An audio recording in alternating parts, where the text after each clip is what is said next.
We always thought and knew that the B-double segment was a great opportunity for us. We had to wait a couple of years for everything to line up, and then we took the opportunity.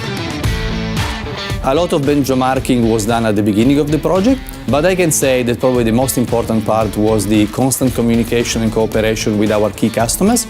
They told us what's important for their business, and we set up the product and the project around their needs. In order to get the program approved, we start at the very beginning to define the requirements, so we could understand what engineering work had to be done to the base vehicle to then upgrade it to a B-double specification. From there, we got involved all the required engineers to do a deep dive into the feasibility, so we could understand what we had to do and then develop a robust R&D plan. Our interface with the production start quite early in the early stages of the project, where we share our 3D and design development with the manufacturing so that they can also give their inputs and make the necessary design changes.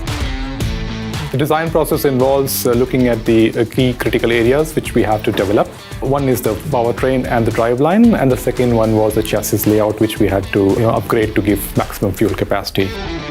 Once it was all designed, then we had to go for the verification of the component through virtual analysis and also validating that virtual analysis in the proving ground by doing testing of the vehicle. The main change is to make it B-double capable were to add the extra fuel on the chassis over there. To do that, we needed to relocate the battery box, which used to live up there on top of the chassis, and also the air tanks that were mounted underneath the battery box. Some of my initial considerations would have been that the vehicle needed to be specifically designed and built for Australian conditions in a B-double application. So for the pilot vehicle testing program, we thought that we needed to really have some high-profile companies involved, spread geographically around the country. So we approached Visy Logistics, Monson Logistics in Tasmania, and the Simon National Carriers.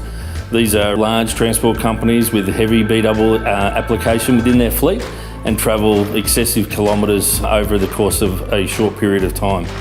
The seats are very impressive, the steering wheel, the overall visibility out of the truck, all the creature comforts with the controls and so on are just very easy to deal with. It's got absolutely incredible engine brake and retarder.